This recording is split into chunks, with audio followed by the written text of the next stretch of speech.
إن ينصركم الله فلا غالب لكم وإن يخذلكم فمن ذا الذي ينصركم من بعده وعلى الله فليتوكل المؤمنون وما كان لنبي أن يغل ومن يغلل يأت بما غل يوم القيامة ثم توفى كل نفس ما كسبت وهم لا يظلمون أفمن اتبع رضوان الله كمن باء بسخط من الله ومأواه جهنم وبئس المصير هم درجات عند الله والله بصير بما يعملون لقد من الله على المؤمنين إذ بعث فيهم رسولا من أنفسهم يتلو عليهم آياته ويزكيهم ويعلمهم الكتاب والحكمة وَإِن كَانُوا مِن قَبْلُ لَفِي ضَلَالٍ مُبِينٍ۔ ان آیات کا ترجمہ یہ ہے کہ اگر اللہ تمہاری مدد کرے تو کوئی تم پر غالب آنے والا نہیں،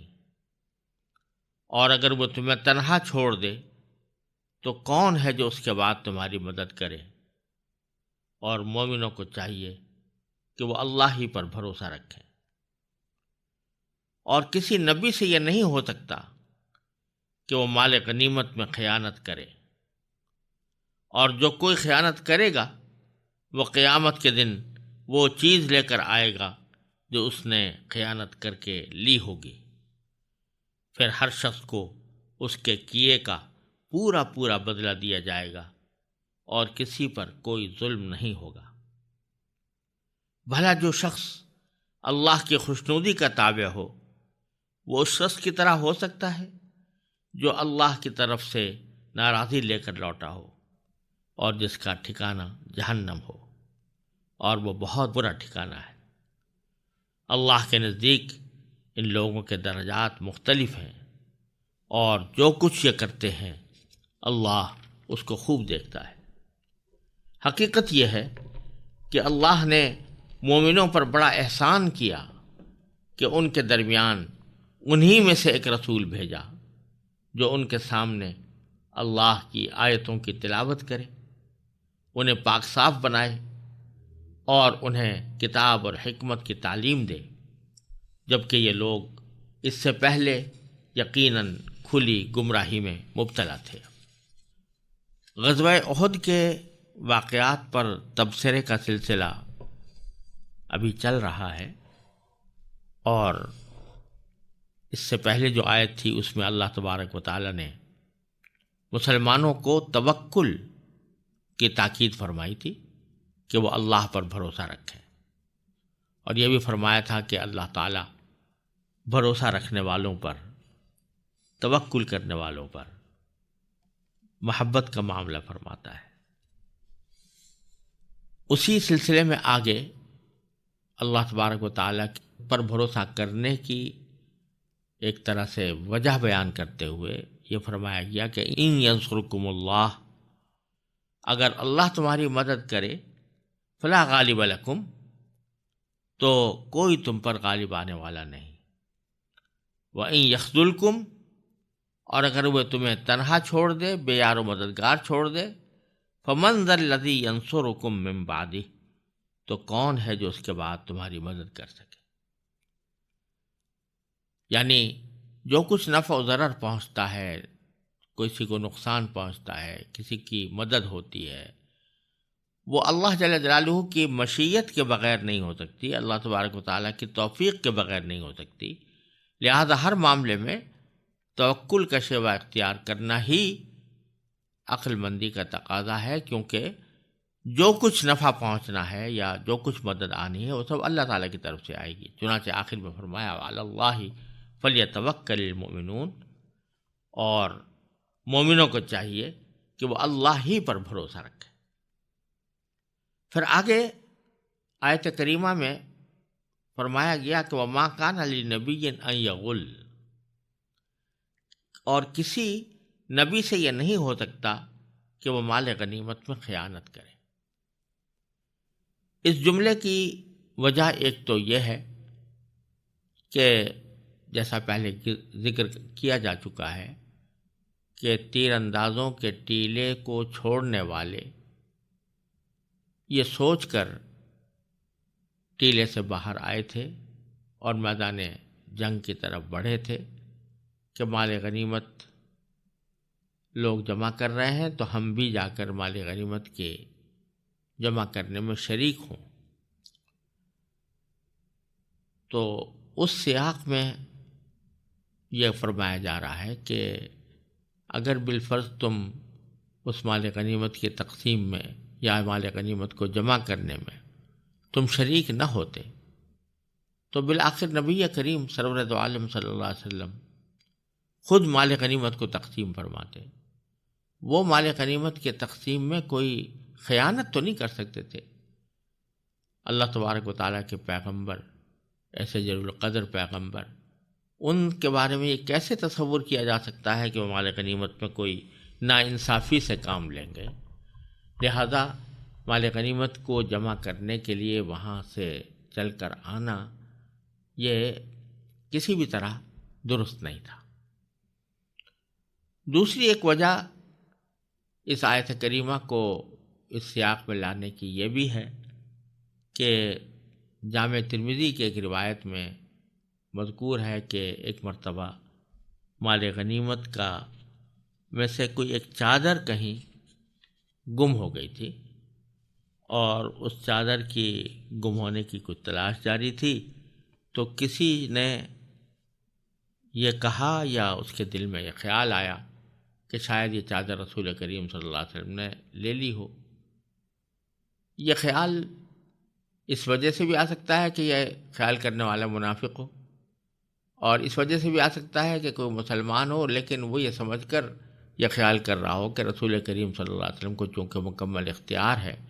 تو اس واسطے وہ کوئی چیز اگر اپنے لیے لینا چاہتے ہیں تو اس میں کوئی مذائقہ نہیں۔ تو اس خیال کی تردید کرتے ہوئے بھی یہ آیت کریمہ نازل ہوئی اور یہ فرمایا گیا کہ کسی نبی سے یہ ہو ہی نہیں سکتا کہ وہ کوئی مال غنیمت میں خیانت سے کام لے۔ اور پھر آگے ایک مال غنیمت کی خیانت کا ایک مستقل حکم بیان فرما دیا۔ نبی سے تو ہو ہی نہیں سکتا، لیکن کوئی اور اگر کرے گا تو اس کا کیا انجام ہوگا؟ فرما دیا وَمَن یغلل، اور جو مال غنیمت پر خیانت کرے تو یأتی بما غل یوم القیامہ، تو قیامت کے دن وہ چیز لے کر آئے گا جس کی اس نے خیانت کی ہے۔ حدیث میں اس کی تشریح آئی ہے کہ رسول کریم صلی اللہ علیہ وسلم نے ارشاد فرمایا کہ جو شخص خیانت کر کے کوئی مال جمع کرتا ہے تو قیامت کے دن اس کے کندھوں پر سوار ہو کر وہ آئے گا، وہ مال جس کی خیانت کی تھی۔ یہاں تک کہ اگر کوئی جانور خیانت کے طور پر لے لیا تھا تو وہ جانور اس کے کندھوں پر سوار ہوگا، تو قیامت کے دن وہ اس کو لے کر آئے گا۔ ثم توفی کل نفس ما کسبت، پھر ہر انسان کو اس کے کیے کا پورا پورا بدلہ دیا جائے گا۔ وہم لا یظلمون، اور کسی پر کوئی ظلم نہیں ہوگا۔ یہاں یہ بات یاد رکھنے کی ہے کہ یوں تو خیانت کیسی بھی ہو حرام ہے۔ اگر کسی نے کسی کے پاس کوئی امانت رکھوائی ہے اور وہ اس میں خیانت کرے تو بہت بڑا جرم ہے، بہت بڑا گناہ ہے۔ لیکن اگر کسی ایک شخص کے مال میں کوئی آدمی خیانت کرے یا اس میں کوئی چوری کرے تو اس کا گناہ اور وبال اگرچہ بہت بڑا ہے، لیکن چونکہ ایک آدمی ہے، اس سے اگر کبھی معافی مانگ لی یا اس نے معاف کر دیا تو یہ گناہ معاف ہو جاتا ہے، اور ایک آدمی سے معافی مانگ لینا کوئی مشکل کام نہیں ہوتا۔ لیکن اگر کوئی مال ایسا ہے کہ جو کسی ایک آدمی کا نہیں ہے، اس میں بہت سے افراد شریک ہیں، جیسے کہ مال غنیمت میں خیانت، کیونکہ اگر کوئی مال غنیمت میں خیانت کرے تو مال غنیمت کسی ایک آدمی کا نہیں ہوتا، اس میں پوری قوم حصے دار ہوتی ہے، تمام مجاہدین حصے دار ہوتے ہیں۔ تو اگر کوئی چھوٹی سی چیز بھی وہاں سے لے گا تو اس کے معنی یہ کہ ان سارے مجاہدین کے حق کی پامالی کا وہ مرتکب ہوا جن کا اس میں حصہ تھا، لہذا ان کی معافی کرانا بھی بہت مشکل، کس کس سے آدمی معافی مانگے۔ اور یہی حال ہر اس مال کا ہے جو قوم کا مشترک مال ہو، جیسے سرکاری املاک ہوتی ہیں، بعض لوگ سرکاری املاک کو تباہ کرنے یا اس کو خراب کرنے یا اس میں کوئی تصرف کرنے کو معمولی بات سمجھتے ہیں، لیکن یہ کسی ایک شخص کے مال کی چوری کرنے سے کہیں زیادہ سنگین بات یہ ہے کہ کوئی سرکاری املاک کو نقصان پہنچایا جائے، کیونکہ وہ کسی ایک آدمی کا نہیں ہے، پوری قوم کا اس میں حق ہے، اور اگر آپ نے اس کے اندر حق تلفی کی ہے تو ساری قوم کا حق برباد کیا، اور اس سے معافی مانگنا کوئی آسان کام نہیں کہ آدمی ساری قوم سے معافی مانگتا پھرے، ممکن بھی نہیں ہے۔ اس لیے اس معاملے کے اندر قرآن کریم نے جو بات فرمائی ہے اس کو مال غنیمت کی خیانت کا خاص طور پر جو ذکر کیا ہے وہ اس کی اس سنگینی کو پیش نظر رکھ کر کیا گیا ہے، اور یہی معاملہ ان سب چیزوں کا ہے، ان سب اداروں کا ہے جو چندوں سے چلتے ہیں، مساجد ہیں، مدارس ہیں، ہسپتال ہیں جو چندے سے چلتے ہیں، ان میں سے ایک ایک پیسہ جو ہے اس میں سارے چندہ دہندگان کا حق ہے۔ اگر کوئی آدمی اس کے اندر خیانت کرے گا تو ان سب کی حق تلفی لازم آئے گی، اور پھر اگر کبھی معافی کرانا چاہے تو ان سب سے معافی کرانا کیسے ممکن ہوگا؟ تو اللہ تبارک و تعالیٰ فرماتے ہیں کہ ہر انسان کو اس کے کیے کا بدلہ دیا جائے گا، کسی پر کوئی ظلم نہیں ہوگا۔ اگلی آیت میں فرمایا افمن اتبع رضوان اللہ کمن باء بسخط من اللہ، بھلا جو شخص اللہ کی خوشنودی کا تابع ہو وہ اس شخص کی طرح ہو سکتا ہے جو اللہ کی طرف سے ناراضی لے کر لوٹا ہو؟ وَمَأْوَاهُ جہنم، اور جس کا ٹھکانہ جہنم ہو، وَبِئْسَ الْمَصِيرُ، اور وہ بہت برا ٹھکانہ ہے۔ یعنی دونوں کیسے برابر ہو سکتے ہیں؟ جو آدمی ایمان لایا ہو، نیک کام کرتا رہا ہو، اللہ تعالیٰ کی خوشنودی طلب کرتا رہا ہو، وہ اس جیسا کیسے ہو سکتا ہے جو غلط کام کر رہا ہے اور اللہ تعالیٰ کی ناراضی کو دعوت دے رہا ہے؟ ہم درجات عند اللہ، اللہ کے نزدیک ان کے درجات مختلف ہیں۔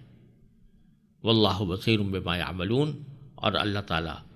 اس تمام چیزوں کو دیکھتا ہے جو یہ کرتے ہیں۔ یہاں اللہ تبارک و تعالیٰ نے یہ بتا دیا کہ اس کائنات کی تخلیق کی حکمت بھی یہی ہے کہ اچھوں کو انعام دیا جائے، بروں کو سزا دی جائے۔ اگر آخرت نہ ہو، جنت اور جہنم نہ ہو، جزا و سزا نہ ہو، تو اچھے اور برے سب ایک صف میں کھڑے ہو جائیں گے، اور کسی ظلم کرنے والے کو ظلم کا بدلہ نہیں ملے گا۔ تو یہ خود اس بات کی دلیل ہے کہ دنیا ہمیشہ کے لیے نہیں ہے، ایک وقت آئے گا جب انسان کو اس کے اعمال کا بدلہ دیا جائے گا۔ پھر چونکہ نبی کریم سرور دو عالم صلی اللہ علیہ وسلم کا مبارک ذکر آ گیا تھا، اور آپ کو یہ تعلیم بھی دی گئی تھی کہ وہ صحابہ کرام سے مشورہ کریں، تو آگے صحابہ کرام کو یہ بتایا جا رہا ہے کہ سرکار دو عالم صلی اللہ علیہ وسلم کا وجود ان کے لیے کتنا بڑا احسان اور کتنی بڑی نعمت ہے۔ بظاہر اس بات کو یہاں لانے کی وجہ یہ ہو سکتی ہے کہ جب رسول کریم صلی اللہ علیہ وسلم کو صحابہ کرام سے مشورہ لینے کا حکم دیا گیا، تو کسی کے دل میں یہ خیال آ سکتا تھا کہ مشورہ لینے کی ضرورت اس کو ہوتی ہے جو ادنا درجے کا ہو معاذ اللہ، اور ایسے لوگوں سے مشورہ لیا جاتا ہے جو اعلیٰ درجے کے ہوں۔ تو یہاں جن سے مشورہ لیا جا رہا ہے کہیں ان کے دل میں یہ غلط فہمی پیدا نہ ہو جائے کہ وہ سرکار دو عالم صلی اللہ علیہ وسلم ان کے محتاج ہیں۔ چنانچہ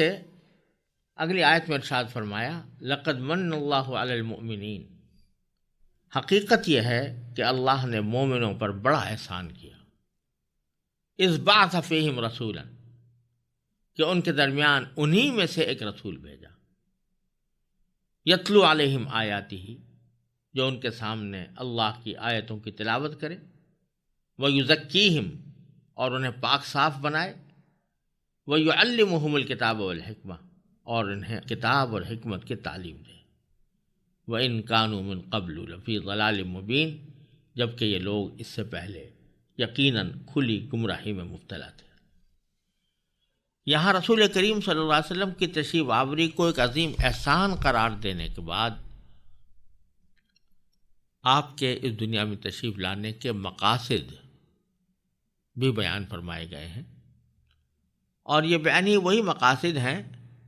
جو پہلے سورہ بقرہ کے اندر گزر چکے ہیں، اور ان کی تفصیل بھی وہاں پر میں عرض کر چکا ہوں،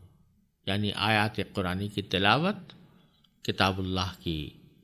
تعلیم، حکمت کی تعلیم، اور صحابہ کرام کو پاکیزہ بنانا، پاک صاف کرنا۔ تفصیل اس کی پہلے گزر چکی ہے، لیکن اس آیت میں دو باتیں نئی ہیں۔ ایک یہ کہ سرکار دو عالم صلی اللہ علیہ وسلم کی تشریف آوری کو احسان قرار دیا، اور احسان کے لیے فرمایا کہ مومنوں پر احسان ہے۔ یہاں مومنوں پر احسان کا ذکر خاص طور پر اس لیے فرمایا گیا کہ سرکار دو عالم صلی اللہ علیہ وسلم کی تشریف آوری سے صحیح معنی میں فائدہ اٹھانے والے وہی تھے، ورنہ آپ کی تشریف آوری احسان تو پوری کائنات پر تھا، تمام انسانیت پر تھا، کیونکہ آپ نے پوری انسانیت کو سیدھا راستہ دکھایا۔ لیکن ظاہر ہے کہ اس احسان کا فائدہ جن لوگوں نے اٹھایا وہ وہی تھے جو آپ پر ایمان لائے، اس لیے خاص طور پر مومنین کا ذکر فرمایا۔ دوسری بات جو یہاں خاص طور پر ذکر فرمائی گئی احسان کے طور پر، وہ یہ کہ رسول بھیجا ہم نے انہی میں سے بھیجا، من انفسہم۔ یہ احسان اس لیے خاص طور پر ذکر کیا جا رہا ہے کہ اگر فرض کرو کوئی پیغمبر آ جاتا فرشتہ بن کر یا کوئی جن بن کر، تو وہ انسانوں کی نفسیات اور ضروریات سے واقف نہیں ہو سکتا تھا۔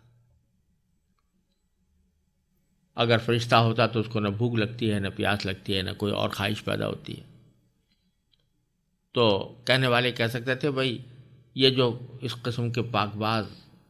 بازی کا مظاہرہ کر رہے ہیں، ان کو تو خواہشیں کوئی نہیں ہیں، ان کو تو حاجتیں کوئی نہیں ہیں۔ لیکن جب انسانوں میں سے بھیجا من انفسہم، تو وہ انسان ایسے کہ جن کے اندر وہ تمام بشری تقاضے موجود ہیں جو انسانوں کے اندر ہوا کرتے ہیں، بھوک بھی لگتی ہے، پیاس بھی لگتی ہے، خواہشات بھی ہوتی ہیں، لیکن آپ نے اپنے طرز عمل سے یہ بتایا کہ ان تمام خواہشات اور حاجات کے باوجود اللہ کی اطاعت کس طرح کی جاتی۔ اس لیے ان میں سے ہونا یہ ایک خاص طور پر یہ ایک مستقل احسان ہے اللہ تبارک و تعالیٰ کا، کہ انہی میں سے بھیجا تاکہ وہ نمونہ بن کر دکھا دے کہ میں بھی تمہارے جیسا انسان ہوں، لیکن اللہ تبارک و تعالیٰ نے اپنے فضل و کرم سے مجھے رسول بنا کر بھیجا ہے، اور اس کے نتیجے میں جو میں اللہ تعالیٰ کی اطاعت کس طرح کرتا ہوں اس کا ایک نمونہ، بہترین نمونہ دنیا کے سامنے پیش کرتی ہے۔